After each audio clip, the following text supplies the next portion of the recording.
and welcome in to another episode of Forced Takeaways. I'm your host, Tony Ballgame. Joined with me as always is Jacob Snake. Today we're gonna, we're in the sort of dregs of the football off season. We got rookie minicamp starting a little bit. Schedules coming out today. Later, it's kind of like the Oscars for social media teams on Twitter. But all that stuff is going to be rolling out. Maybe we can react to it in live time as some of this comes out. It's about noon Central Time here, so some of those videos might be coming out. But we'll talk about what little schedule stuff we do know later in the show. We'll talk about some NFL headlines. But first, want to do just a little recap of the NBA and NHL playoffs. I'll start with the Avalanche last night clinching a playoff series at home for the first time since 2008. Against the Minnesota Wild in 5 games in overtime of Game 5 after being down 3-0. They were down 3-0 after the first period. We were dooming and glooming here in Avs country. We were thinking like, oh boy, another missed opportunity to clinch at home. I guess we got to go to St. Paul and try to win a road game. But they did it. They pulled it off. They got some scoring from depth guys. They got their all-star, superstar, god on earth, Nathan MacKinnon, scoring a sick goal to tie it with about a minute and a half left. And then another depth scoring. Brett Kulak got the game winner in overtime on the feed from Marty Necas. And I know going into this game against the Minnesota Wild, it was like an NHL record for how many different players have scored. And that's just a testament to how well this team has been built by the front office. I know their GM is up for GM of the year, and I think it's frankly incorrect if he doesn't get it. This is the team with the best record in the NHL. Obviously number 1 seed in the West, and because of this goofy ass fucking playoff format, they've had to play maybe the second best team in the Western Conference in the second round, which is kind of weird. This should have been the Western Conference Finals. Wild Avs should have been the third round, but thanks to Gary Bettman, we have to play him in the second round, and it's a gentleman's sweep. Frankly, it was a harder. Have to play in the West Finals now, though. It's going to be either Anaheim or Vegas. Right, Vegas is good, right? How's Anaheim? Vegas is pretty good. Anaheim, they swept either in 4 or 5 games the Oilers. So that was kind of a big upset for them. They're kind of like an upstart team. They're like an ahead of schedule they kind of did like team. the Flyers, Sixers thing. Yeah, they're kind of like the Flyers. Their first round was their finals, yeah. Except their opponent was no offense to Sidney Crosby, but the Oilers were a much bigger threat than Pittsburgh was. Oh yeah, and they're doing their best against Vegas. Connor Wheatley. What's that little twink's name they love? Connor McDavid. Yeah, Connor McDavid. Yeah. Some people say he's the best player in the world, but he is not. I heard he's better than Wayne Gretzky. I don't know about that. That's really hard. Better than Steve Yzerman. That's who's the bald guy for the Rangers? Mark Messier. Messier. The Gretzky comparison is hard because, like, obviously not to take anything away from Gretzky, he was obviously a great player, but like back in the 80s, he's like a dog shit dude. Guys were smoking cigarettes like on the bench and like not working. Gretzky himself didn't work out. He admits he didn't like lift weights like at all in the off season. Like the sport was just different back then. He was great, but like the did you know that about him? The 10th best guy on the worst team in the NHL would be like a 30-game scorer in the 80s. Maybe that's an exaggeration, but the game has advanced a lot since then. So 30-game score is good, right? 30-game score is good. And that's a point. So either a goal or an assist. I said 30 goals scorer, not 30 goals. Okay, but not either one. 30 a points goal is gets you like, 2 okay. points, and a goal gets you 2 points, and assist gets you 1, right?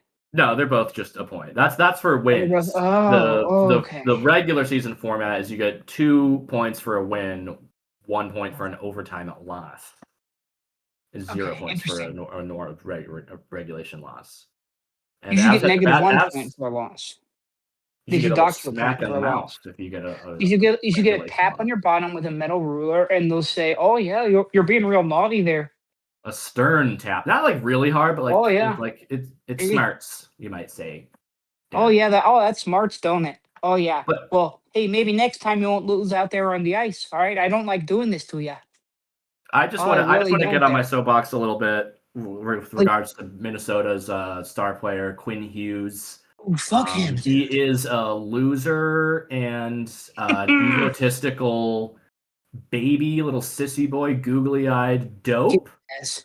He completely gave up on the Vancouver Canucks. He was an American that was made captain in a Canadian market, which is he basically he was putting out some quotes this week that was like,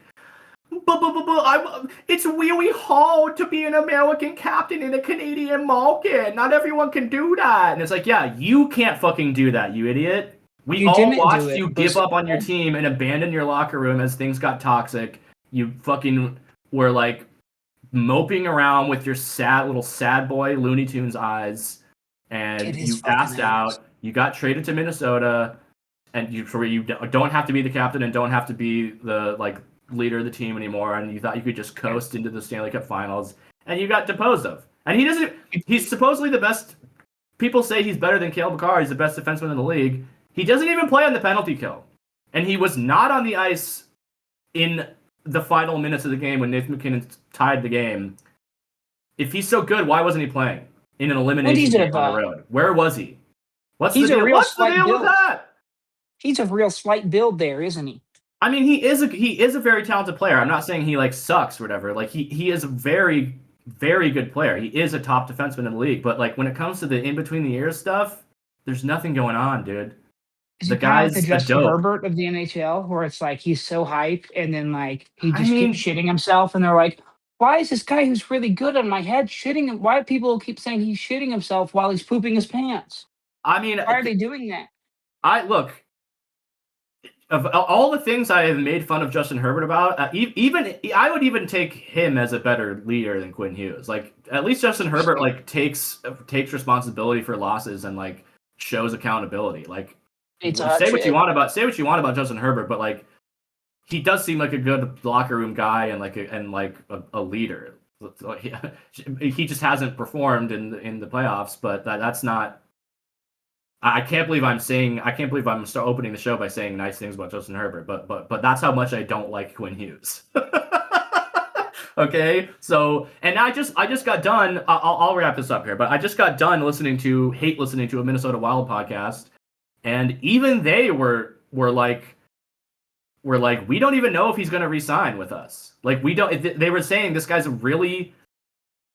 They didn't have very nice things to say about Quinn Hughes. Like, and these are Minnesota like analysts, like fans of the team and of Minnesota sports in general. They were like, this guy's an odd duck. He's really hard to read. We don't know what he's going to do. He might not re-sign. He might give up on us too and go. He's from New Jersey. There's been rumors for years that he wants to go play with the Devils, and it's like. If I was a Wild fan, I'd be like, get him the fuck out of here, man. Get him the fuck out of here. And their other star player, Kirill Kaprizov, 0 shots on goal in an elimination game. Yes, he had an assist, but it's like, believe it or not, Kaprizov makes more money than MacKinnon. He's going to get $17 million next year. No shots on goal in an elimination game, a must-win road game. The Minnesota Wild, they're a new franchise. Minnesota had the NHL team, Minnesota North Stars, beloved. Minnesota's probably the most hockey loving state in the union. They claim, and they lost their team. They had a Stanley Cup Finals appearance. They lost in like the 80s. The team moved to Dallas. It was devastating. They got the Wild in like 2001. Since the NHL returned to Minnesota in 2001, I want to say, this is probably the best team they've ever had. Like, this is the most cup-ready team they've ever put on the ice. And they pooped the bed. They got up 3-0 in the first period in an elimination game, and they completely took their foot off the gas and played clown hockey for 2 periods and gave it up. And it's Jover for them now. They've got a lot of big, and their GM is also the GM of Team USA, and they had a great, Team USA Olympic hockey had an awesome season. They won the gold. They finally beat Canada. It was a big deal. They celebrated with Tash Patel. Yeah, they partied with the fucking FBI director, which is that is so weird. That's like so fucking stupid. The 1948 Detroit Red Wings all got sucked off by J. Edgar Hoover after he helped them fill that cup. So it's like, yeah, you can pat yourself on the back for that. And his name's Bill Guerin, the guy that constructed Team USA, and he famously left off some players that were maybe considered better like athletes or better like hockey players, and he basically made a team of like dogs, like guys that have dogs in them, like that's cool, and guys. It worked. Yeah. It fucking worked. They beat Canada. It was an amazing accomplishment, but now there's questions about him. These Minnesota fans are, I don't know. Yeah, is he having sex with his players? People want to know that. I'll tell you what, hockey is rampant with abuse, and a lot of it is male-on-male sexual abuse. Yeah, there's something about hockey players where they're so angry that they're so angry because they feel like they cannot be gay, but they are. And so they hurt each other with their penises all the time. And they need to make, that's why I'm liking this HBO thing, right? Because it's showing these boys out there, these hockey players, it's all right if you want to kiss your rival. It's okay, you know? Do maybe more than kiss. You only spark with a couple people like that in your life. So if you see somebody and they make you feel something in your heart, like a lump in your throat and butterflies in your tummy, it's okay to heat up the ice, brother. But you don't have to hold down the new guy because he's a little smaller and force something into his body like you guys do all the time. That's not right. That's naughty behavior. They got to stop doing this, Anthony. Yeah, and I mean, speaking of sexual abusers, the current starting goalie for the Vegas Golden Knights, a potential Western Conference opponent for the Avs. Is it Corey Hart? Corey Hart? What I mean was Carter. I think it's Carter Hart. Actually. Carter. It is Carter Hart. I always call him Corey Hart for some reason. I've done that for 6 years. When I almost got a Carter Hart jersey. Oh, and thank God you didn't. Yeah, well, I mean, he was like the face of the Flyers for a while. And like one of the best young goalies in the league. So I was like, yeah, I'll get this fucking thing. I'm glad I didn't. Why am I happy, Anthony? Because he was definitely implicated in the Canadian sexual abuse trial. I should have looked at this. I believe he was charged with sexual abuse. And yeah, then he was like banned. Abuse. He was banned from the NHL due to his involvement with he was acquitted of all charges. Okay, here we go. I don't know. I don't really trust that process in Canada. Beginning in early 2024, Hart was placed on an indefinite leave of absence from hockey, from like the sport of hockey, after he was charged in connection with an alleged sexual assault involving members of Canada's World Junior team as part of the Hockey Canada sexual assault scandal. He was acquitted of all charges in 2025, which doesn't mean anything. Doesn't mean he didn't fucking hurt people. Upon reaching restricted free agency that offseason, the Flyers did not match his minimum qualifying salary offered, thereby released him. On October 16th, 2025, this slimy, nasty, fucking disgusting piece of shit Vegas Golden Knights signed him to a professional tryout and converted it into a 2-year contract on October 24th. Also, their coach, John Tortorella, famously said that when he was the coach of USA Hockey, he said if the players didn't stand for the national anthem, he would cut them. So yeah, just really easy to dislike and root against Vegas Golden Knights. If you're a hockey fan looking for it and your team's not eliminated or you don't have a favorite team and you're looking for someone to root for, the Avs are the only moral choice at this point, folks. Yep. I'm an Avs guy now. I've been talking about hats with Anthony for a while. It's your birthday in July, right? Which we often are. Pretty much 60% of our texts are about hats. Yes, July 2nd. Yeah. Okay, yeah, I have it on my calendar. I just don't want to look right now. We're going to be getting matching Avs hats. I'm going to get you one for your birthday, but I'm going to get one for myself, too. And we're going to have matching Avs hats, dog. Thanks. Preemptively, thank you. You're welcome. Preemptively, you're welcome. Oh, I don't have to do anything. You don't have to do that. I don't have to do anything. It's going to be tight, dude. Go Avs. I want to see red ice, and I want to see red snow after that Avalanche. Fuck the Wild.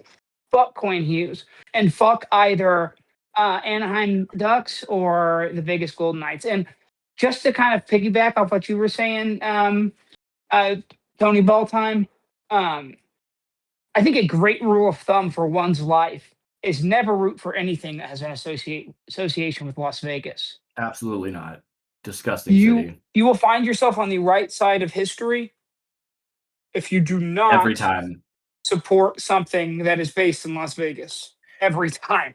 And you might be thinking like, hey, well, then I'll root for Anaheim against Vegas, right? Wrong. The head coach of the Anaheim Ducks, Joel Quenneville, was part of he was the coach of the Blackhawks, and when the separate fucked up sex scandal was happening with them, the American and sex he scandal. he tried to like cover it up, and he didn't go to the authorities when he found out about one of their draft picks being assaulted because it was the playoffs, and he didn't want to be a distraction. You don't want to distract it. Or when like Patrick Kane is going everywhere drunk and choking women and like forcing his penis into them, like and assaulting Uber drivers. Yeah. Yeah, so fuck him. He's a piece of shit. He's a little guy too. Like he's a professional athlete, so he could obviously kick my ass. But I bet if I lifted weights and took like a boxing class, I think for like 6 months, I could hold my own with him. I mean, I will say one nice thing about the Ducks. They're cute movie. Changing their team like identity to going back to the little duck hockey mask. Great choice. That was a great branding choice. I can't believe they ever went away from that. The really logo, their logo, their jerseys in between the times were so fucking ugly, so hideous and shitty. I still think it's a little too much orange. I wish they'd temper that. I wish they'd tamp that down a little bit. Oh, I like the orange. I think it's fun. Do some more black with it. But yeah, it really pops on the ice. What's that? It really pops on the ice. Yeah, it looks great. It's a good match. It'll be a good jersey matchup against the. How about the San Jose Sharks? I think only like fat Latino guys like them, and that's only because the only guys I've ever known that like them were both fat Latino guys. They have a really cool logo too. Yeah, they have a great hat. I love the teal. Love the teal, bro. More like a teal black hat sports, with please. the teal sharks on it. Oh, and with the triangle with the shark, the shark overlaid on it. Incredible logo. Really good. They're going to be really good next year. They got the NHL draft lottery, which a few days ago, and they just got a really high draft. Yeah, but they have a good little fellow, right? They have a nice little boy. He used to play for the Chicago Steel here, and won their version of the cup with the amateur team. Got drafted by San Jose first overall last year. Macklin Celebrini, really good player. They're gonna have another high draft pick. They just kind of narrowly missed the playoffs. People were kind of mad that they got a high draft pick because they weren't really all that bad. Not narrowly missed, but it's not like they were like at the bottom of the league. You're talking about Macklin, Celebrini. Hey, I'm a Celebrini. God, he looks like Celebrini. Good times. Come on. A nice, quiet kid that came from like the most hateful conservative family of all time. Doesn't he? Macklin the Knife. 190.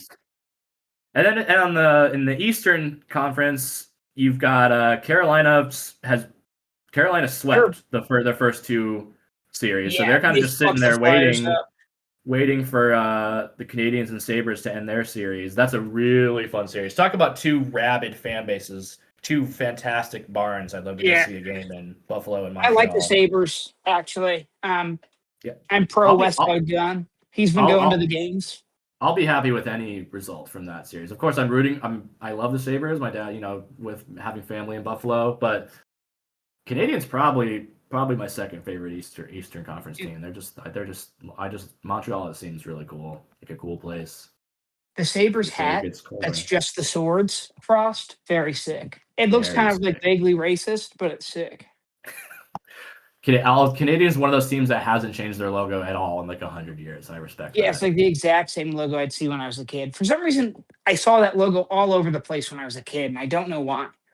Probably because when we were late 90s, early 2000s, there was like a huge marketing push to make hockey popular with our generation. And I just saw NHL shit everywhere. Yeah, I remember not knowing. I remember thinking it was a college team and being like HC. What is that? Connecticut? What? The Connecticut buttfuckers. Yeah, dude, this one, it's royal blue with like this deep, like this kind of like golden yellow. And it has the swords and a little buffalo above it. It's so sick. Yeah, the Sabres have changed their logo like fucking 4 times, so they have. Yeah, they gotta knock it the fuck off. They have to fucking stop it. I cannot keep up. The colors, just keep it yellow and blue. Yellow and blue, or blue and orange. Those are going to be your 2 best color schemes you can choose from. Okay? Then third, or no, 2 after 1A and 1B, green and white. All right? Green and white. But, okay. Oh, yeah, baby. That was my high school, green, black, and white. But it's my high school. It's the Birds. I just love it. I love the color green. We were black and gold, like CU colors. My high school. That's a good color. Jesus Christ! So what's happening with the Savannah Bananas? Are they still on their? Off, dude. I don't care what's happening. Did you see Dan? Shit. Did you see that they?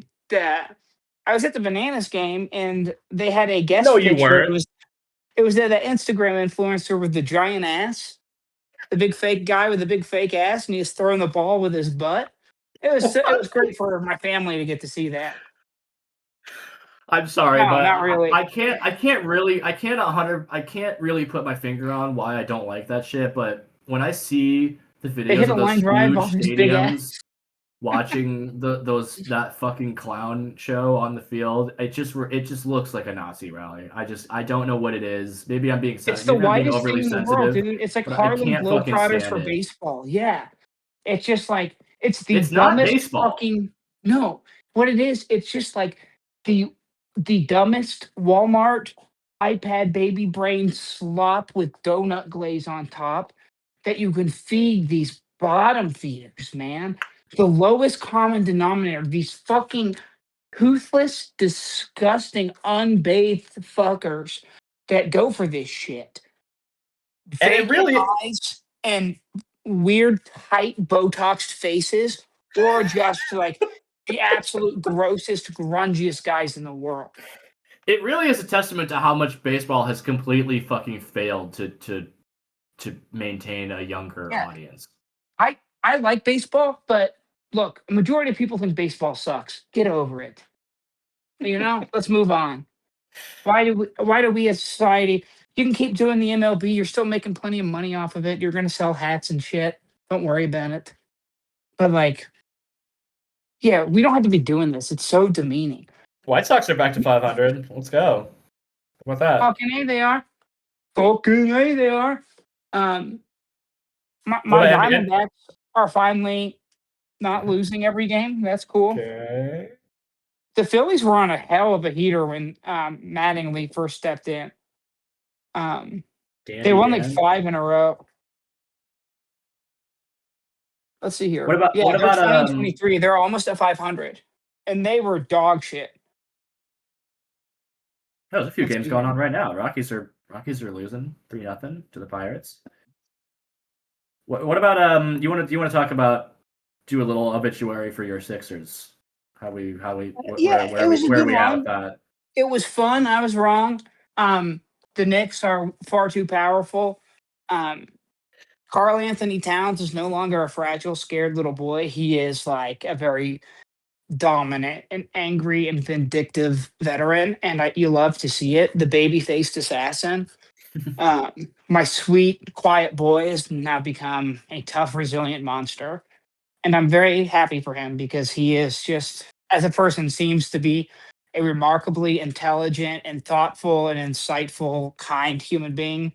Mm-hmm. And a lot of people fucking were very cruel to him publicly and were trying to humiliate him after his mom died. And that sucks. That was just so fucking weird. So I'm happy for him. I think Sixers were ahead of schedule. Give VJ time to develop. Get Maxey time.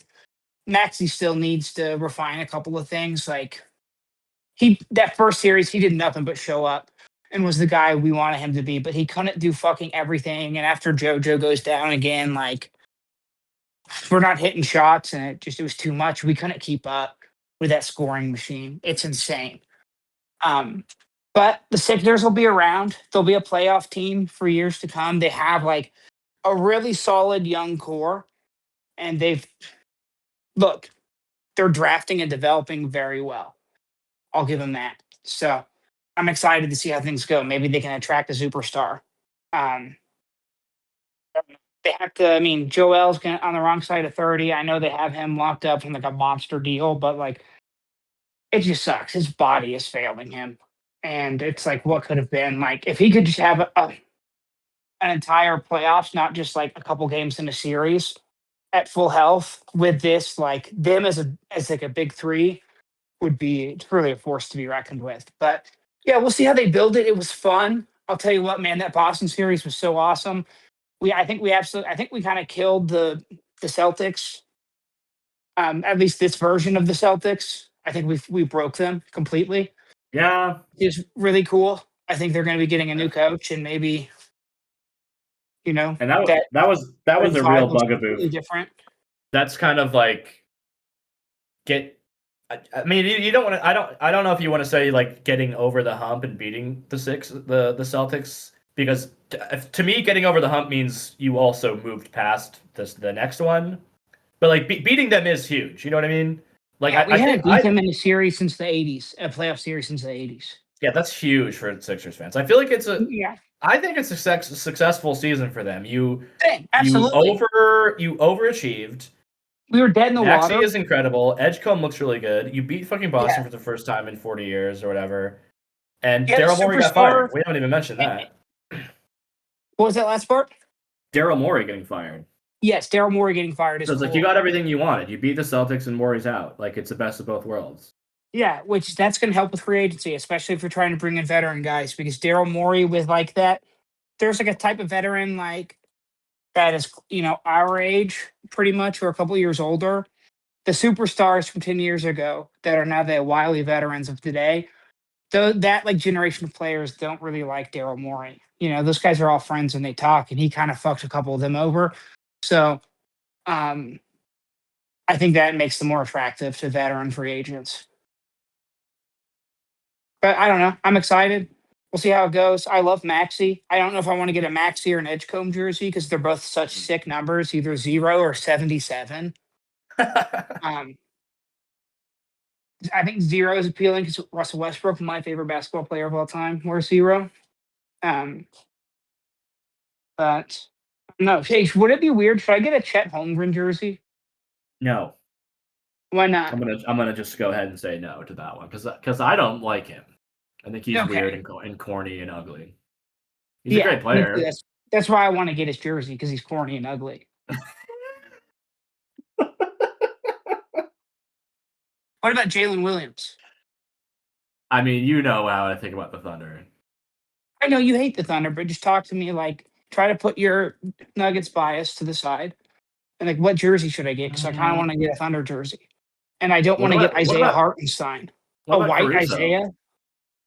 I don't know. It kind of disgusts me because he's bald. Okay. I think bald with a headband just looks kind of weird. It's like being naked with socks and shoes on.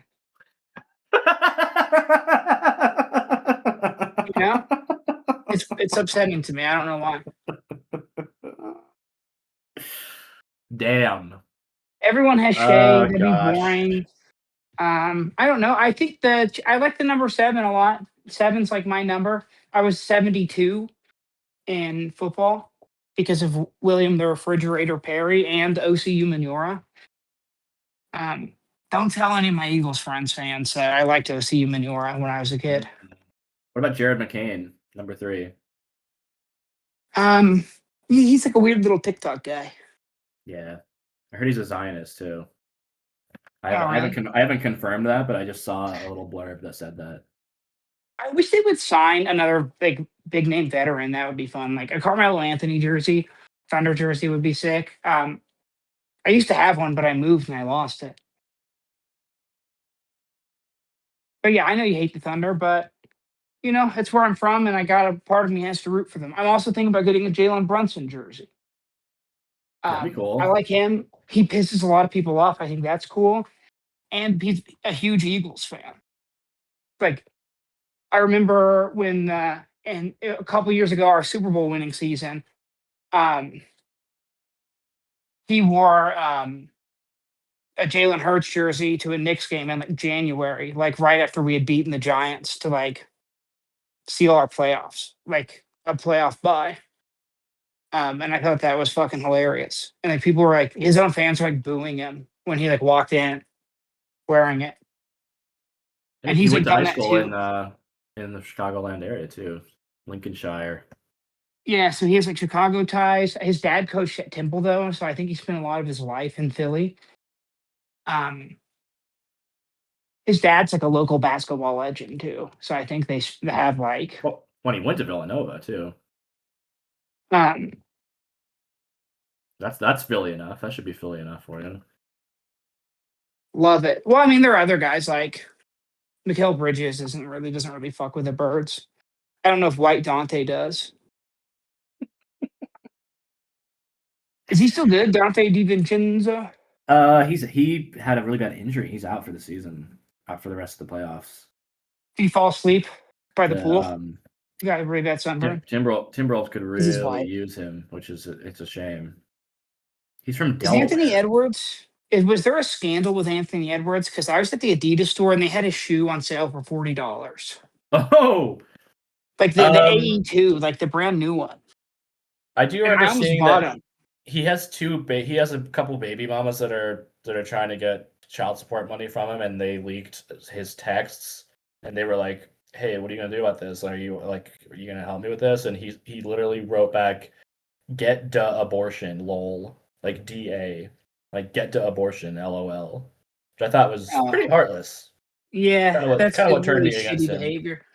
Yeah, he's a really fun player to watch. Like I love watching him hoop, but like he seems like kind of a scumbag, to be honest.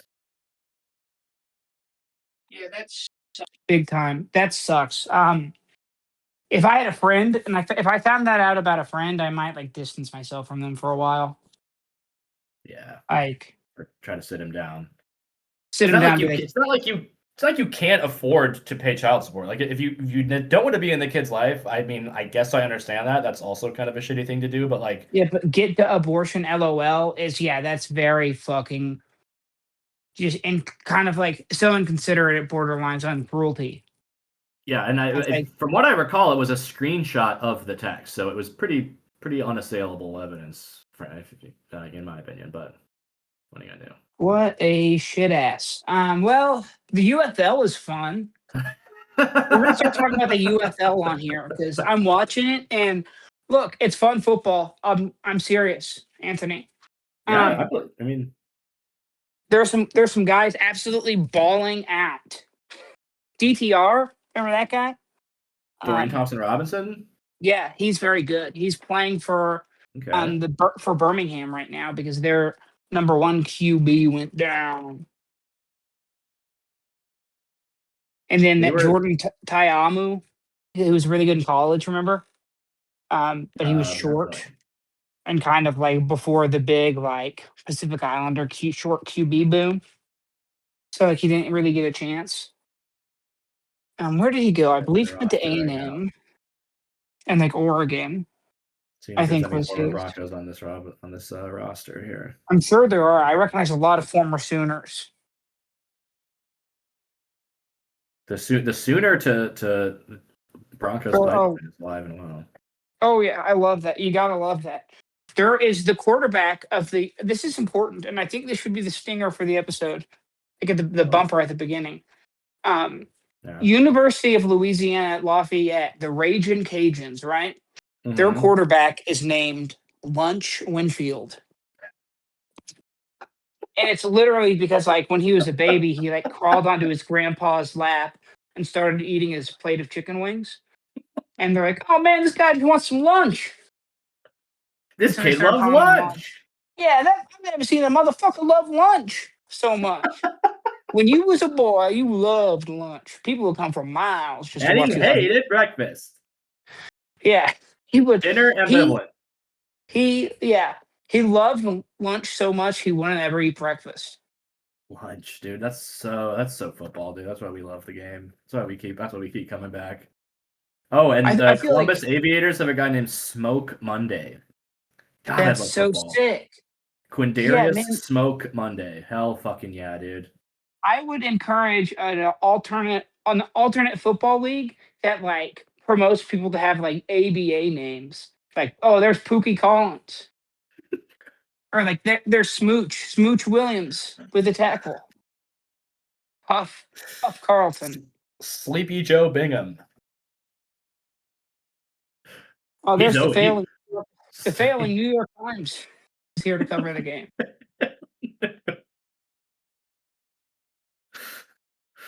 Bad food restaurant. Bad food restaurant. It's okay. I'll still drink that garbage. Yeah, the UFL is sick. I would encourage. I know Josh really likes it, and I respect that about him. But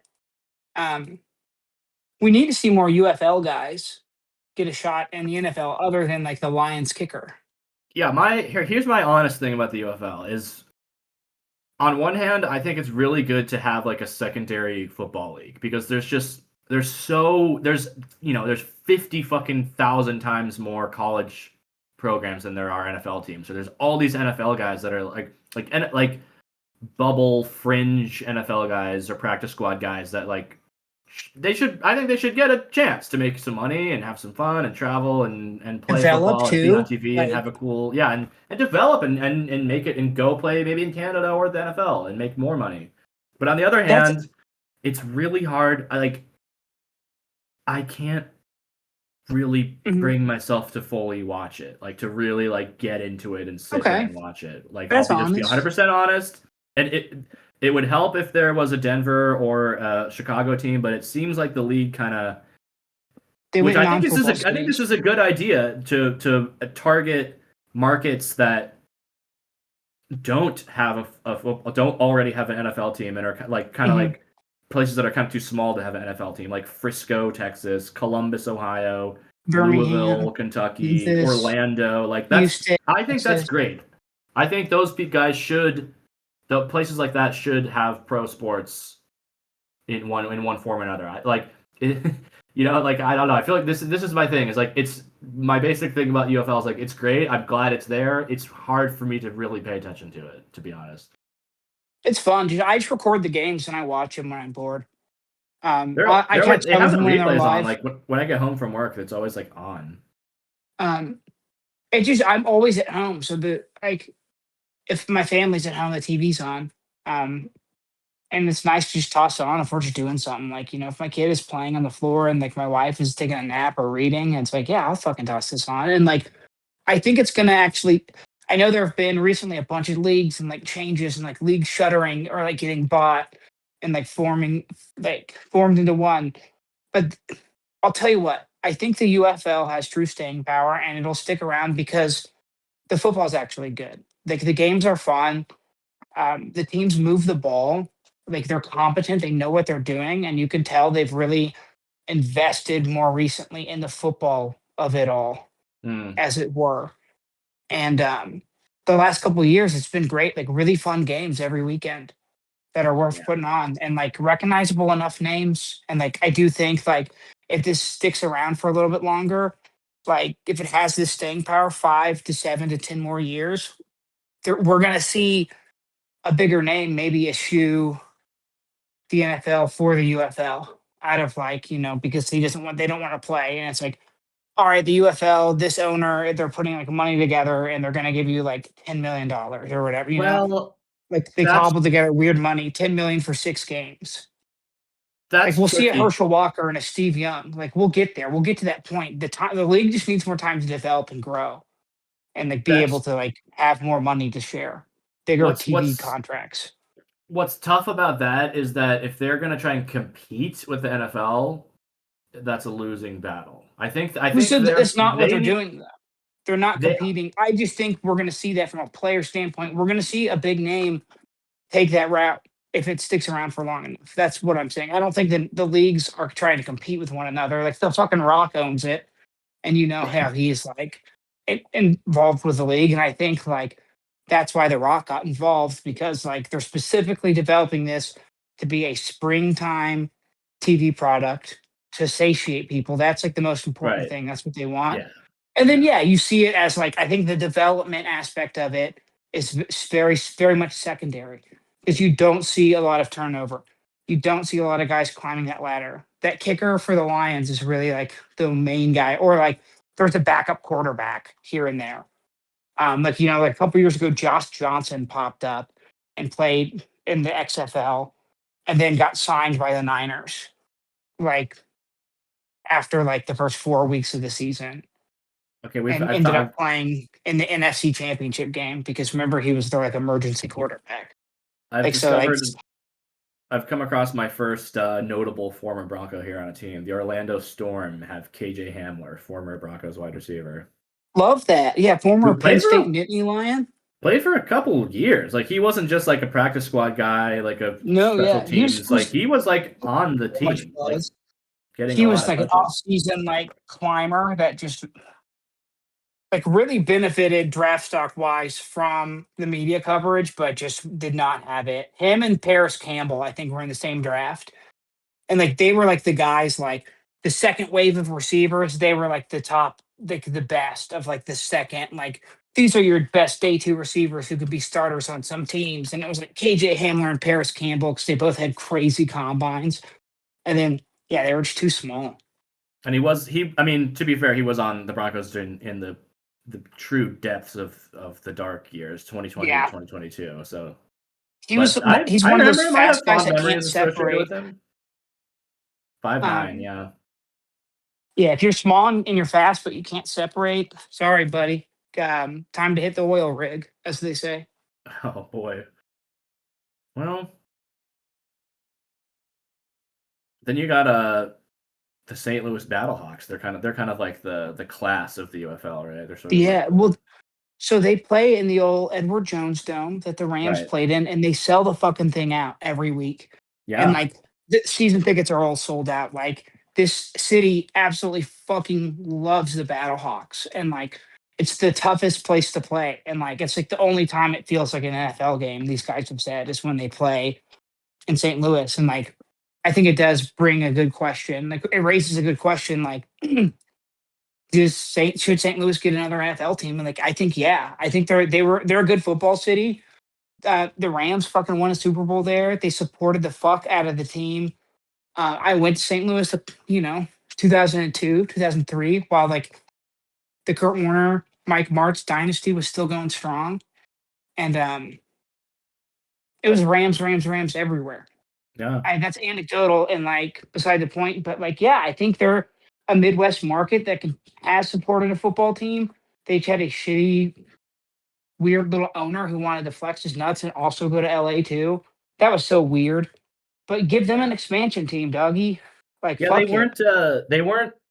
When you look at it, they really weren't in St. Louis all that long. You think it was longer based on how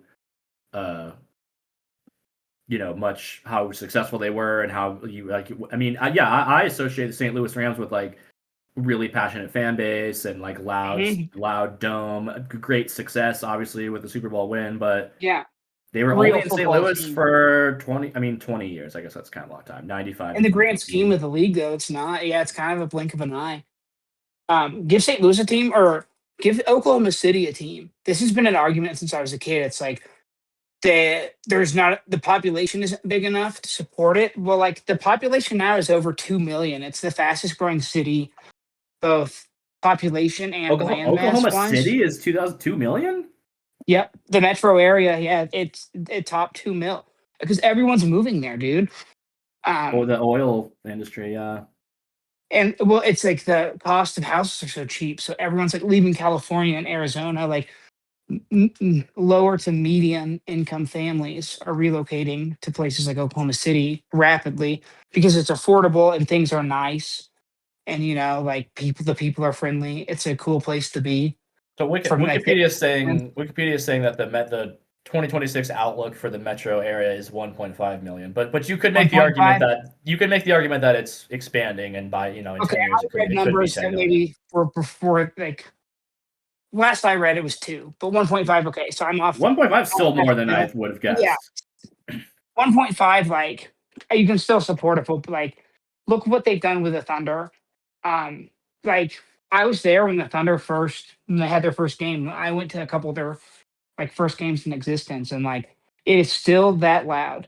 And like those people, they sit down after the first basket and like there's like that is like a serious, passionate fan base, and they always will be. And like I'm telling you, man, OU football there, even Just give them a OSU football, chance. OU football is huge. Like it's like Alabama football. Um, it's like what everybody talks about. Even Oklahoma State football is a big deal because Oklahoma is a true football like state. I I absolutely believe they could support a pro football team. They're a growing, exciting market. They have a legitimate other um, franchise, like major North American sports franchise that is thriving in this market and winning. So, like, you can have a winning team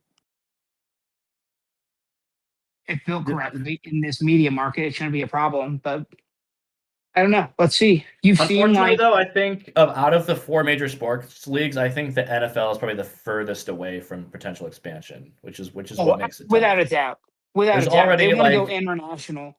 They we want to go to know. Nashville or like Canada or Mexico first. But it Well, won't be Mexico because of politics. But they the want to Titans go are in. international. The Titans are in Nashville already. Maybe Memphis though.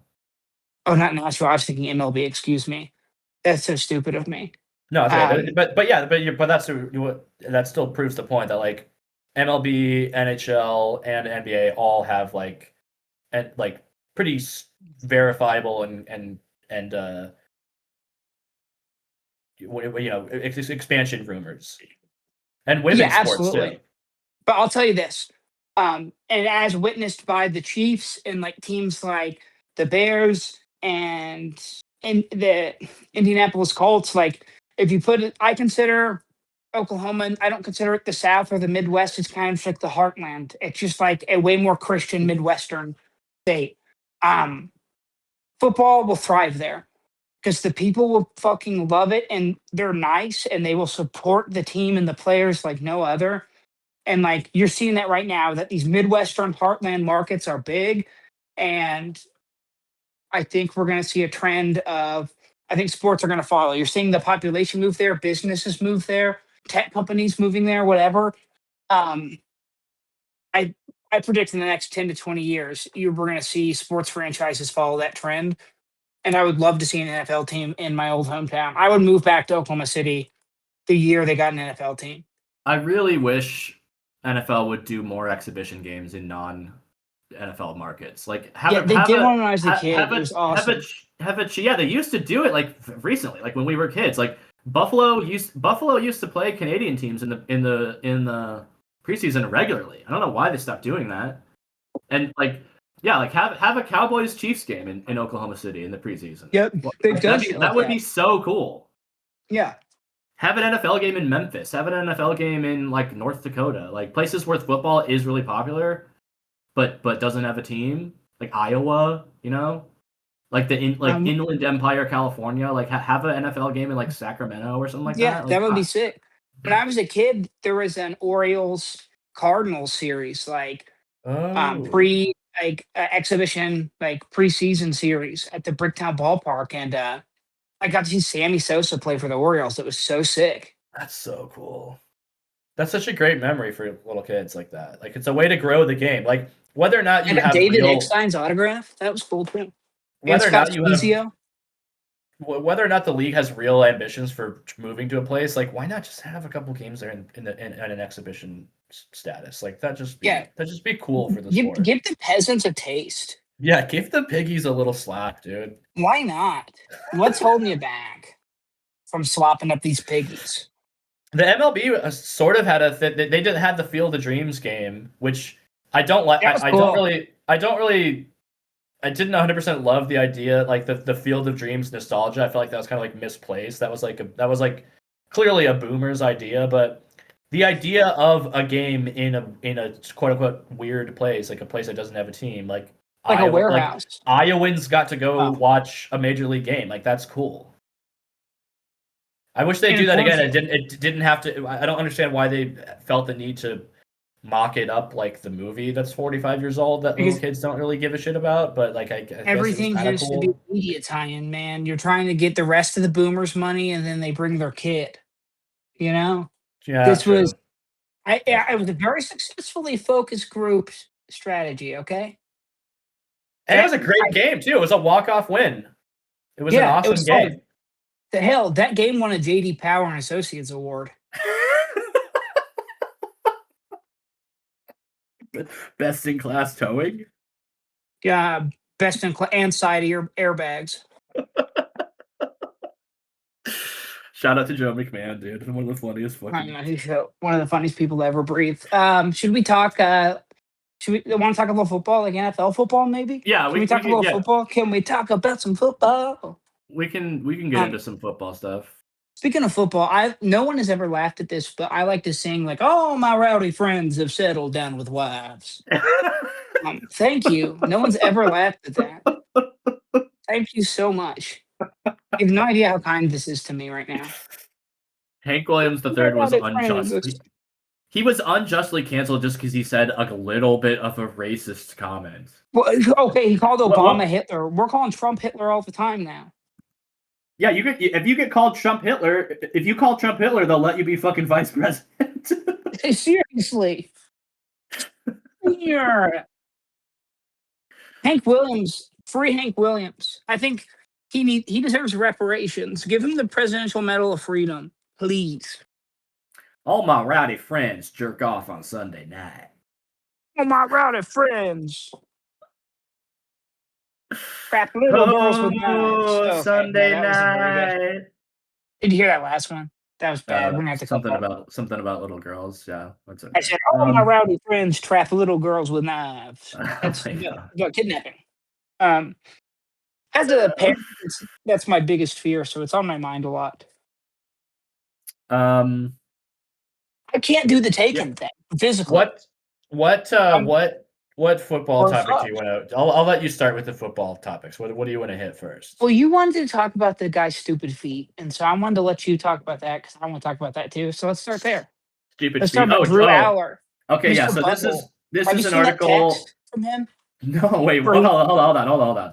Okay. To just introduce the topic this is from CBS Sports. It's okay. CBS Sports, it's coming out now. Steelers reworking rookie QB Drew Allar's mechanics, erasing Penn State habits in NFL rookie reboot. To me, I saw that. Mike McCarthy is trying to Men in Black erase this guy's. This seems cursed. This seems like a really bad idea, and like it's not going to work. It probably won't. I really don't trust a rookie QB to come in to relearn everything he knows about football and be a starter for a team in week 1. Like that seems like unless the Steelers are okay with eating shit for a season, which they might be with a new coach and new everything. Oh yeah, dude. They might be fine with sucking ass and getting a good draft pick. But sucking ass and taking names. If I was a Steelers fan, I'd be like that meme where the fast food worker is sitting on the bench smoking a cigarette with his head down. Like that's Steelers fans right now reading that shit. But what's all this about Mr. Butthole? Tell me about that. Oh, it's just like a Snapchat from him where he's like, it's like him. Yeah, no, this wasn't Cade Klubnik. This was Drew Allar. It was like a Snapchat message where he's like messaging this girl and he's like, yeah, like send nudes. And she's like, what do you want to see? And he's like 4 feet away from the camera, both hands, like, show me your butthole. It was like a very specific, like, show me your butthole thing. And she was like, damn, dude, it's like 10 a.m. on a Tuesday. Like a really funny and reasonable response from this lady. Okay, I found it. This is a picture of someone else's phone. It's not a screenshot. It's like someone taking a picture of someone holding their phone, and it's an active chat with Drew Allar. You can see it's like with the little green dot. It says active now. So this is like a Snapchat or Instagram. I can't really tell. It might just be normal text. Okay. I don't think it's Snapchat though. And so here's what it says. It's between Drew and a nice young lady. Lady says, "What are you doing tomorrow night?" Drew, "Practice till 5, then I'm free. Come through and suck me?" Question mark. Oh, yeah. I left out the best part. The girl says, "Whoa, okay, you take things fast." Drew, "Sorry, baby, that's just how I roll. Show me what I'm working with? Question mark. The girl says, "What do you want to see? The roommate just left." Drew Allar, "Spread your cheeks and bend over." Yeah. Yeah. The girl says, "The fuck would I even take that picture?" And then the Drew Aller says, "Use the timer on the camera." Oh my god, that's so much better than I remember. Oh my god! Yeah, that's Dude, that guy. That's the through, quarterback of the Steelers. Come through and suck me is going to be living in my head for the next few weeks. Come through and suck me? I might say that to my wife, like, hey, I'm leaving work. Come through and suck me? Yeah. Hey, baby, I'm going to the store. Do you need anything? Yeah, maybe just some mineral water and more bread. Come through and suck me? Come through and suck me, please. But we need peanut butter. We really need use peanut butter. the timer on the camera. Yeah, like he's done this so many times. Oh, I'm so glad you said that, dude. I brought this up. Holy God. How did I not remember? Okay, I know how I didn't. I like saw that when I was like still in like my post-concussion haze. But yeah, it's so much better than I even remembered. Come through and suck me. Yeah, what the fuck? Come through and suck me? Oh my God, that's what these poor women have to deal with. God, I mean, I hope she's okay. Hope she's doing all right. Come through and suck me. I think he had like a girlfriend at the time too. Yeah. He was like a high school sweetheart. He's still with. She was at like the draft with him, and he's like texting, "Come through and suck me" to other girls. What are they feeding these kids at Happy Valley, folks? I don't know, but he is going to be he was really bad this year. He is not a good quarterback. We have to stop hyping these kids when they're like 13. Just because a 13-year-old can throw a football really far in like a tight spiral, we got to stop giving them like fucking 5-star evaluation and anointing them the next Christ of fucking gridiron football. It's bad. It's bad. It's bad for these fucking kids. It's bad for the parents. It's bad for society. It's fucking horrible. He only so I'm looking at his stats from Penn State. He was there for 4 years. Didn't start the whole time. Started 35 games. Shit last year. Last year he only started 6 games. It went 3-3, 1,100 yards, 8 touchdowns and 3 interceptions. Penn State kind of had everyone was making fun of Penn State last year because their coach was kind of James Franklin, kind of a dope. Got fired. So not gonna kill him. I mean, I'm not an expert on Penn State football. You know more than me than what was going on. He's not bad. He's not bad. He's not good. He's like probably the most overhyped quarterback prospect of all time, and like he's gonna be worse than Bryce Petty or whatever. Remember that guy? Bryce Petty, the Jets quarterback that went to Baylor. He's like the new Bryce Petty. The guy who was like, I learned how to read defenses playing Madden, and it's like, oh my god, we're so fucked. So apparently he only started 6 games last year because he injured his ankle in a loss to Northwestern. Yikes, buddy! You can't losing to Northwestern is a kind of a. I guess it's not his fault if he left during the game, but yeah, the teams. If you're losing to Northwestern, things aren't going good for the team. Yeah. Penn State shouldn't lose to Northwestern because their backup quarterback is playing. It's not. That should be a better football program. Yeah. Yeah. Man, so not a lot of inspiring things coming out of the Steelers right now. No, the Steelers suck dick. And speaking of the Steelers, I want to talk about, and I have a minor like little connection. Man, worst segue. Please edit this out. I'm going to start over. Suck me. So come through and suck me. Speaking of getting sucked, Aaron Rodgers. There have been a lot of rumors circulating Mr. Enigma, Alfred Enigma, Aaron Rodgers. And what? The rumors are that he's potentially considering playing his final season out here in Arizona, in beautiful Glendale, Arizona. And I don't think that's a terrible idea for a number of reasons. He's going to run it back with the Steelers team that wasn't bad, but like probably the least inspiring playoff push we've ever seen, right? Like when they were losing a game, they kind of looked pathetic. They were either like winning nice games or looking pathetic last year.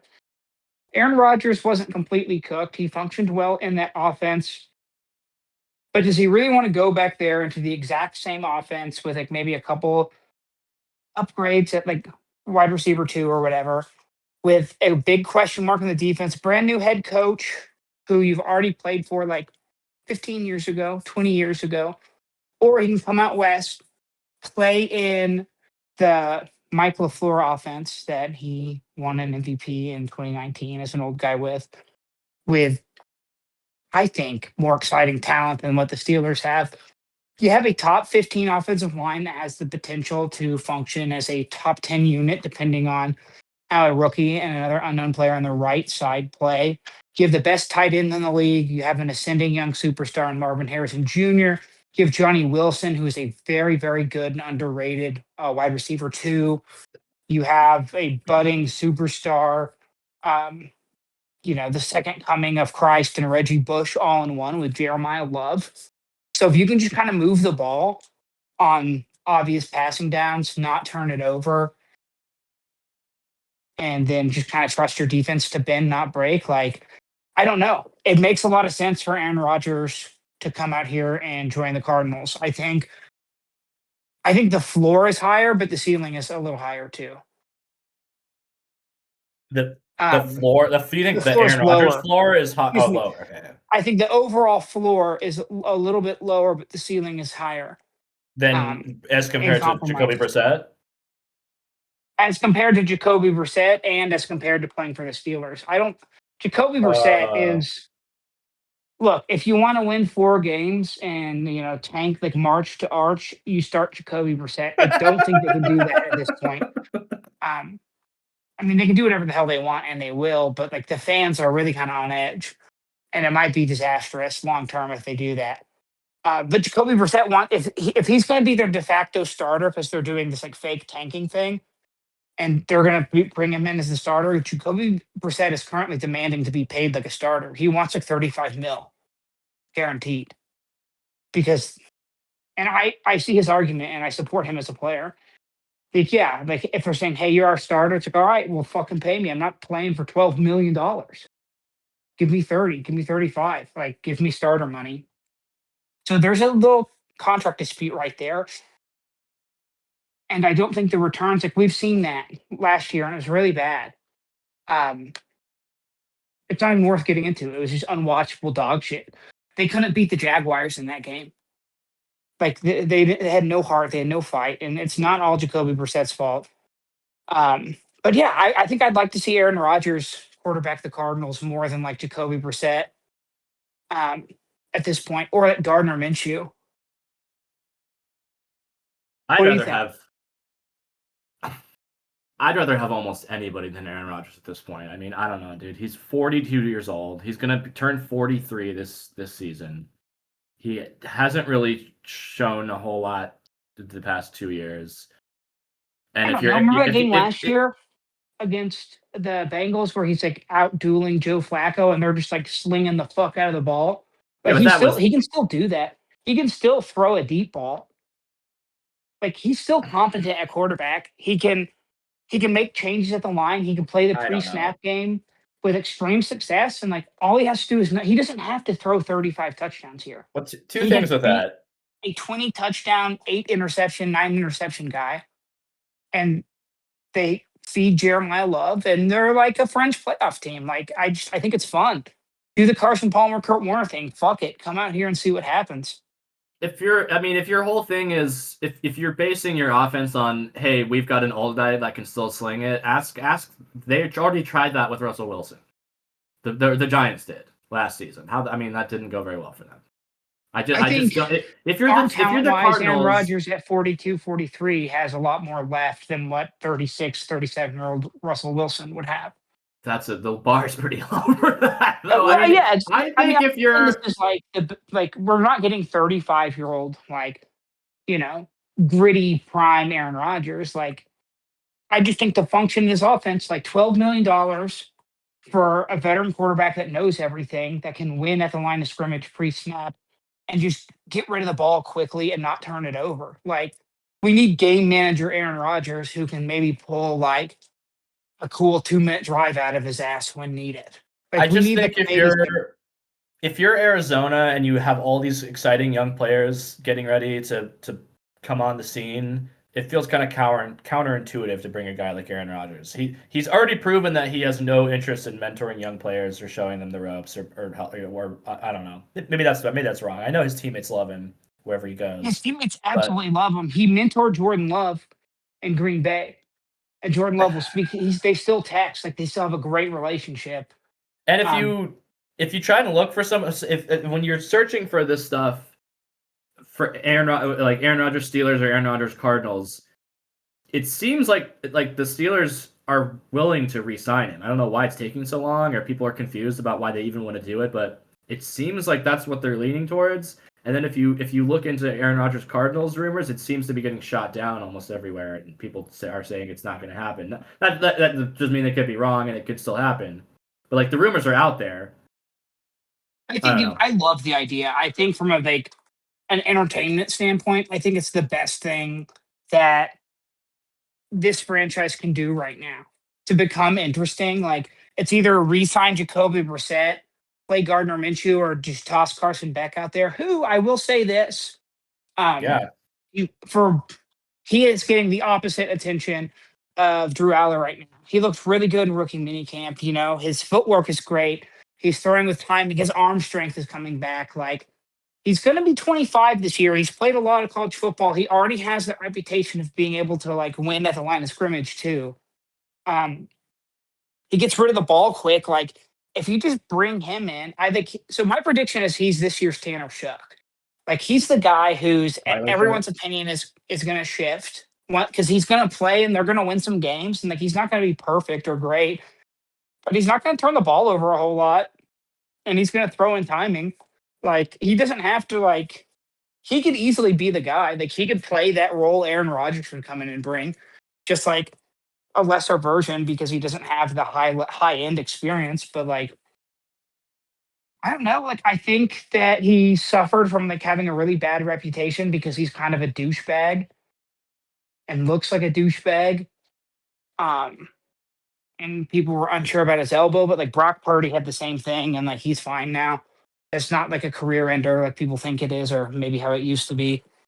But bringing him in, like, yeah, he's gonna be 25 this year. Like, he's not some like petrified little scared new kid. Like, apparently he like understood the language of the offense really well. He's getting in there. He's come in. He's doing everything he's supposed to be doing. Like, it wouldn't surprise me if he's the week 1 starter, if he has like a really good offseason and training camp, if they just say, fuck it, we're rolling with Carson Beck, and then like he's playing all right, you know? Like, he's throwing for like 215 yards a game with like a touchdown and no interceptions. Yeah. If that fucking little fell out in Carolina can do it, I don't see why he can't.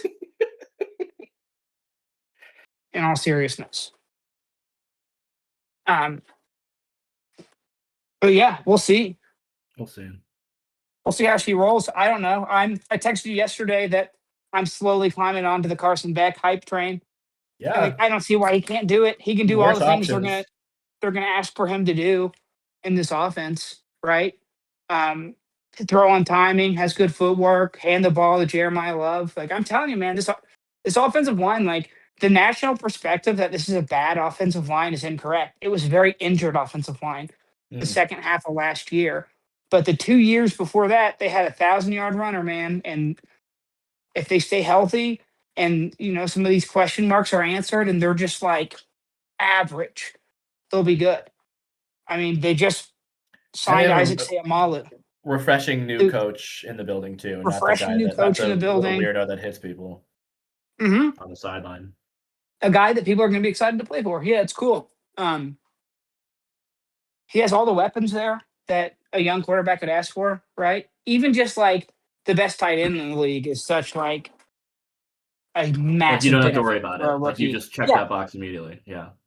Mm-hmm. Yeah, the Cardinals are going to be a spicy little team. Yeah, we've always got our eye on the birds here, the Redbirds. I think it would be so fucking fun, though, if the weirdo guy came out to the weirdest, dumbest team, and then something stupid happens, and all of a sudden they've won 11 games somehow. Like they That's fucking crazy. beat the Seahawks twice. Oh my god! Now you're talking crazy. The division is gonna be tough. Dude, I disagree. I don't think it's gonna be bad, but the Seahawks are a stripped down version of themselves. They were kind of lightning in a bottle last year, especially that run game that they leaned very heavily on in the playoffs. The Rams, okay, this is Matt Stafford. He's like going to be 40 now. We're doing this again with him. I don't really love their defense. We'll see how they are. And then the Niners are always just like, look, even when they were beat up and hurt last year, they were still beating teams. The Cardinals still couldn't beat them, right? But I think we watched that game at the end of the game together while we were texting, and I was like talking you through like, look at this, Kyler Murray can't pick up the first down, so they're going to put it on their defense for the 5th time in a row. Like, you just need your quarterback not to do that. Just hold on to the ball, move the ball a little bit, right? Pick up first downs. That's all that needs to be done the way this offense is constructed. They're not asking a quarterback to come in here and play lights out and to be, on target on every throw to win.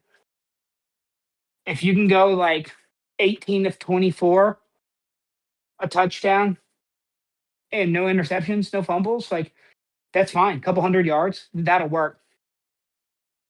But I think he can do better than that, man. And like we've seen him like really shine in the moment in high leverage situations. How about that fucking Fiesta Bowl out here where he beats Ole Miss? That was an amazing game. And that was a bootleg too. That was a bootleg, and he called his own number because he saw the coverage break down the way it did. That's what I'm saying. Like his field vision, like he's going to. I'm just registering to me what you said. Sorry, but yeah, I don't know, man. I think there's something there. He's wearing number 19 too. A quarterback in a fucked up number is interesting to me. Guys, these number guys who are like, oh, that number grosses me out, or I don't like that number on him. It makes him look slow.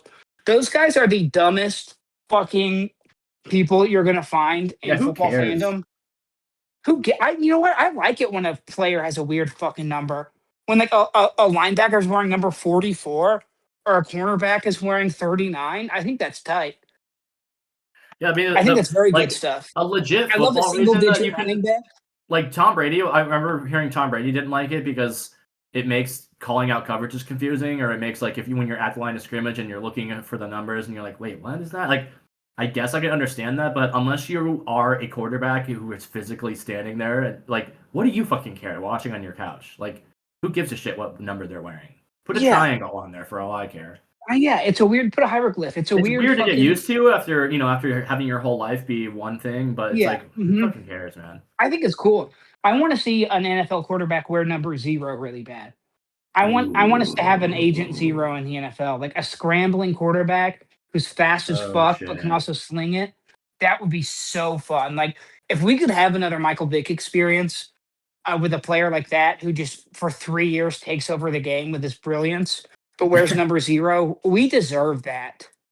Like as a country, we deserve a guy with a sketchy background that has family members with air quote known gang affiliations, that has clawed himself out of poverty and is like rubbing everyone's face in who he is.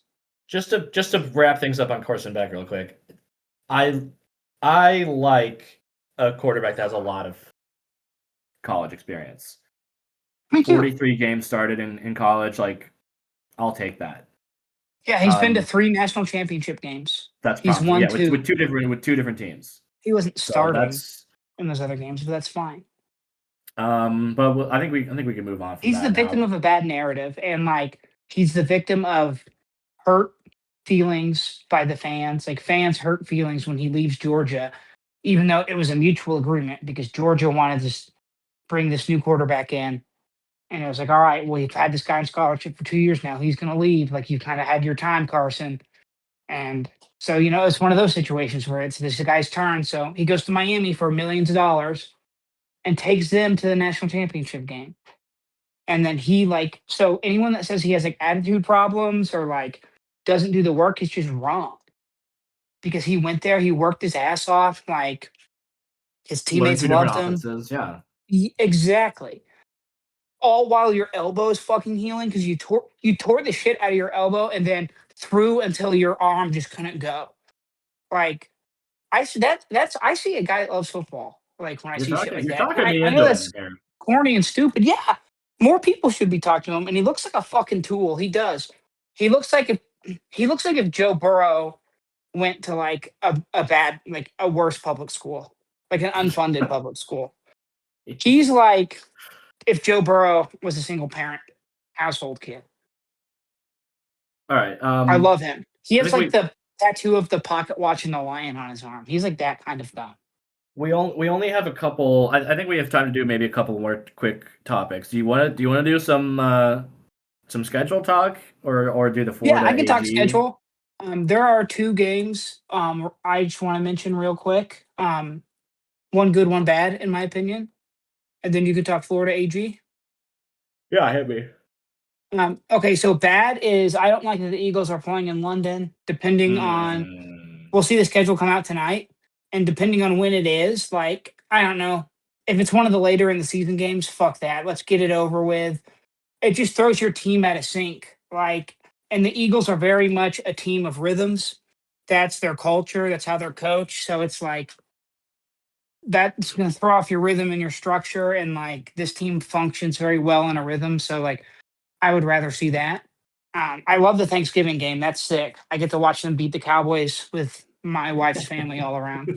That'll be tight. I'll get to wear my Eagle sweater to Thanksgiving this year. What I do like is confirmed Eagles have a game at State Farm Stadium 8 minutes away from my current house. Let's go. So I will be going to see the fucking Birds next year. I called my wife the second it was released and she was like, yeah, absolutely. Yeah, we're going to that without a doubt. I said, okay. So Nice. that'll be fun as fuck. I'm Get going to those take the wifey to tickets. see the Birds. Maybe the little kid. I'm going to wait. I think I'm going to get tickets. I always get my NFL tickets a day of. Like, it's a day of or day before. Like, people just trying to ditch them. When it's cheap. Yeah. Yeah, because I just want to get in and I'll move around. Because people always leave. So we But did. yeah, Yes, we're going to take over the farm. It'll be cool. We have the Christmas schedule and the like international schedule. Yeah. Like all fully announced. So so Christmas Eve, Texans and Eagles. Friday, Christmas, Packers at Bears, Bills at Broncos, Rams at Seahawks.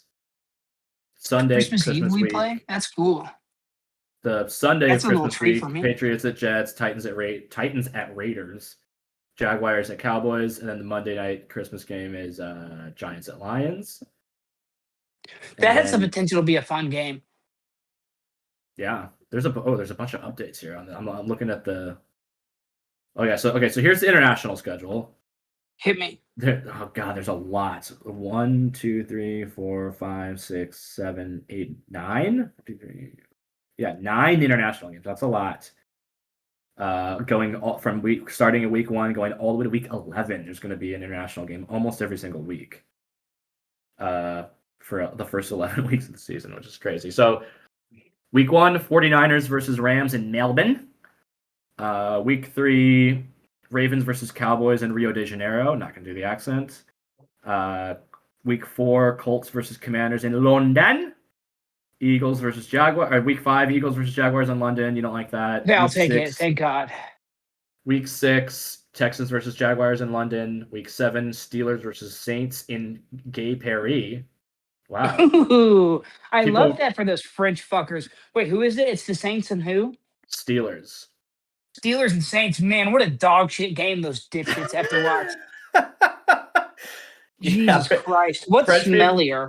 French people or those combined fan bases? French people not famously not really fans of American like cultural exports all that much, besides Jerry Lewis and like a couple other things. But yeah, sending a bunch of Yinzers and Cajuns to Paris, maybe not the best idea. You know who's gonna love that? DK Metcalf, because he's kind of moody and mysterious, like a Parisian. Week 9, Bengals versus Falcons in Madrid. A little siesta game. Week 10, Patriots versus Lions in Munich. Week 11, Vikings versus 49ers in Mexico City. And that game's actually, because it's not, it's because of that game's not overseas. That's actually at a normal time. Everything I almost all the games I just said were going to be early in the morning on probably like a Thursday. Yeah. Except for looks like Is the Eagles game early in the morning? Eagles is 9:30 a.m. It's gonna be Eastern. like it's 9:30 Eastern. Yeah. Okay, so that's only In October. that's 6:30 for me. That's better than like I woke up at 5 a.m. one year to watch, or that last year to watch that Ireland game between the Steelers and the Vikings. That was very stupid of me. The ones that won't be at night are the Week 1 Australia game because they're so far ahead of us. It's going to be at 8:35 p.m. Eastern. Where on what day of the week though? It doesn't say. Thursday probably. September 10th. That's fun. They get to go to Australia. I heard it's beautiful there, and I heard they have the craziest accents. Craziest accident? Oh, accents. Yeah. Accents. Yeah, strap on the bobby. Yeah, I think they're playing in a cricket ground, which is I think those stadiums are like it's like a big circle basically. That's sick. That's gonna be a cool environment. I would just like to go to the Mexico City game one year. We should plan that. Imagining that would be a nuts environment. Oh, I'd love to go to Mexico City just for any reason. September 10th is a Thursday. For the Niners game. Niners Rams in Melbourne, 8:35 p.m. on Thursday, September 10th on Netflix. Yeah, so let's mention what the networks that these are on too. And then the other Ravens versus Cowboys in Rio, 4:25 p.m. on CBS, the 27th. That's a Sunday. Okay. So, but like an afternoon Sunday. I'm so excited for football. Because that's Brazil basically is like Eastern time. That's not, even though it's far away, it's pretty much the same sort of time zone as America. And then morning games. And then Vikings versus 49ers in Mexico City, November 22nd. That's going to be like a Monday night game. That is the Sunday night game. So the Sunday night game of Week 11 will be in Mexico City on Estadio Azteca. Man, that place looks so cool. That's like probably one of the biggest stadiums on earth. So that's it's like 150,000 people fit in it. That's an insane stadium. I want to say something cool. I think I'm very excited about the Arizona Eagles matchup, but I wasn't aware of the Christmas Eve matchup until you just said that. And we started a new Christmas Eve tradition last year. We had a whole dinner planned that fell through. So we ended up just ordering on Christmas Eve Red Robin delivery. And we had just big burgers, and my wife ordered like 4 orders of large fries. And we had the biggest pile of fries I'd ever seen. And we just sat there watching movies. Like we watched Krampus because my daughter, I showed it to my daughter at the beginning of Christmas, and she got obsessed with it. So I had to watch it 11 times with her. She loves it. She loves Christmas and scary stuff. But we just sat there watching movies and eating burgers and like noshing on these fries, and it was like so cool.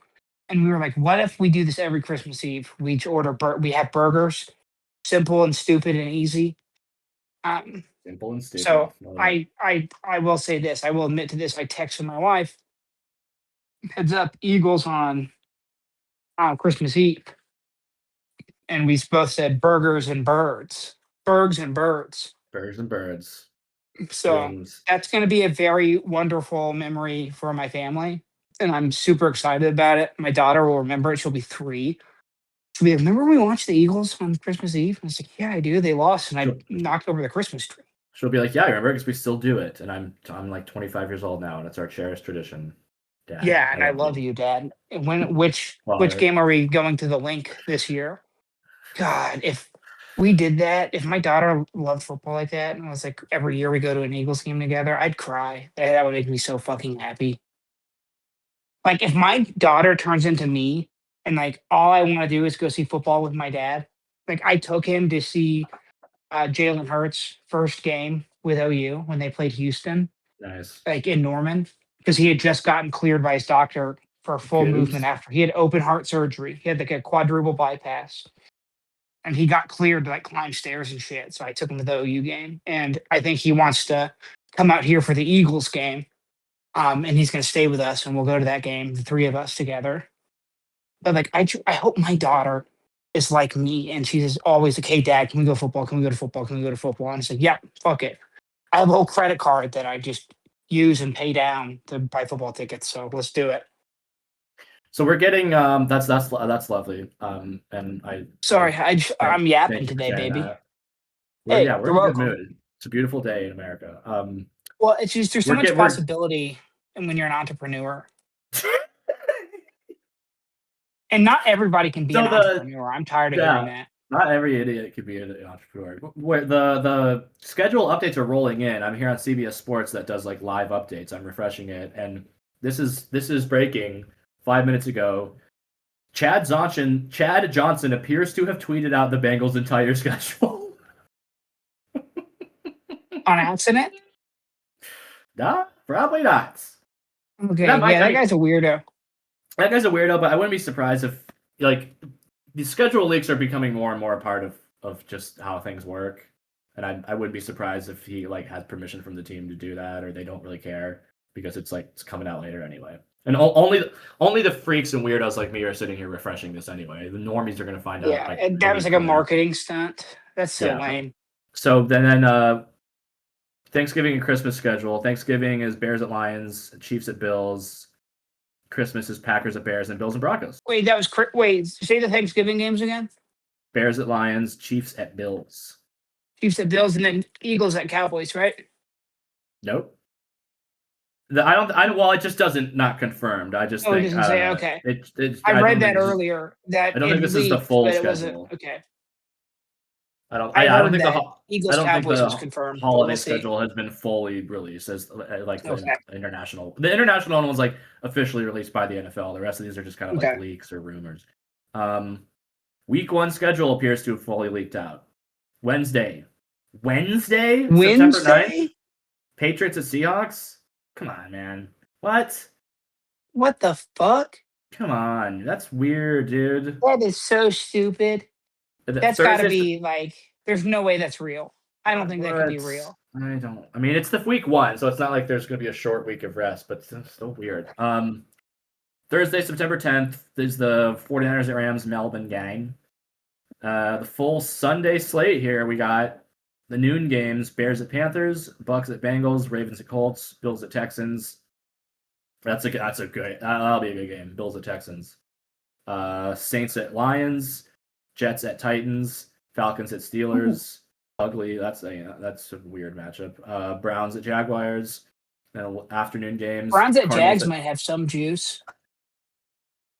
I'm excited to see how the Jags are this year. Cardinals at Chargers, Packers at Vikings, Dolphins at Raiders, Commanders at Eagles, and the Sunday night game, Cowboys at Giants. And then the week 1 Monday night game, Broncos at Chiefs on ESPN. I saw some Broncos. That was already released like a day or two ago. I remember seeing some Broncos fans who were like, "We were one game away from the Super Bowl. Why do we have to open the season on the road and play the Chiefs?" It's like, who cares, dude? We have to play them at some point. It'll still be I'd rather play them week 1 when they're starting some dipshit and we can beat their fucking ass. I don't think like sometimes Broncos fans can be too like, and Nuggets fans too can be too much like, the national media isn't giving us our respect. Please respect us. It's like, what? Like, who gives a shit, dude? You want to be the Chiefs? You want to be the fucking Cowboys, where everyone hates you because you're on TV all the time and you're like oversaturated? No, you complain about that too. Is that what you want to be? No. You would cry so hard about that. Who cares? We're the first Monday night game. That's cool. Who cares if we're on the road? You guys scared to play in an Arrowhead? Because I ain't. No. Who do you think is going to play quarterback for the Chiefs? Chad Henne? Chad Hennessy? Remember that guy? He had a little moment. Yeah. He had a moment. At Michigan. Chiefs playing a game on Taylor Swift's birthday. Oh, that's so stupid. That's funny. Yeah. If you know when a celebrity's birthday is, you're a fucking idiot. Unless it's your own birthday. That's okay. But any other celebrity. Everyone knows their celebrity birthday twin. And if you like celebrate a celebrity's Michael B. Jordan and Joe Pesci, and Saquon Barkley and Cooper DeJean. It's pretty good, actually. It's grown recently. When I was a kid, it was just Joe Pesci, but now I got some cool guys. Except Saquon. I don't think Saquon's very cool. I think he sucks. Yeah, he sucks now. As a person. I've got Lindsay Lohan, Larry David, okay, and Michelle Branch. Nice. That's respectable. I don't know much about Michelle Branch, admittedly.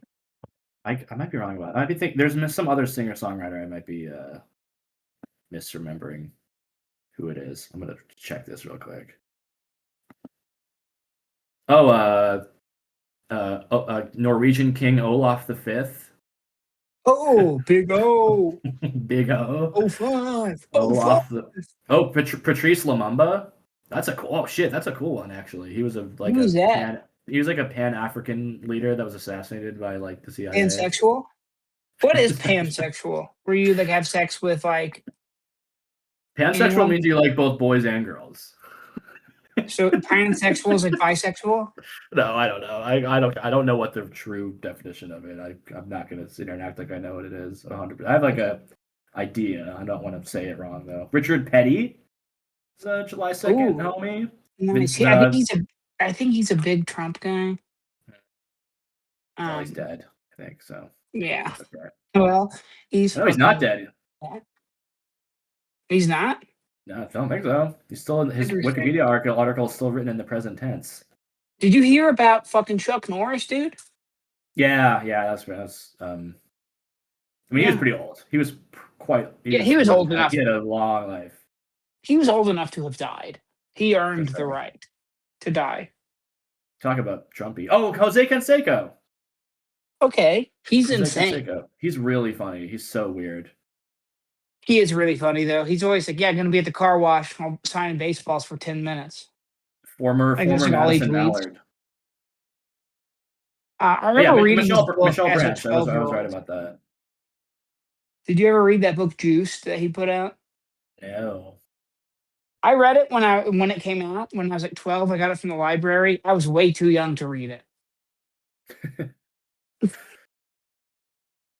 Oh, Margot Robbie. That's a new one. Nice. Okay.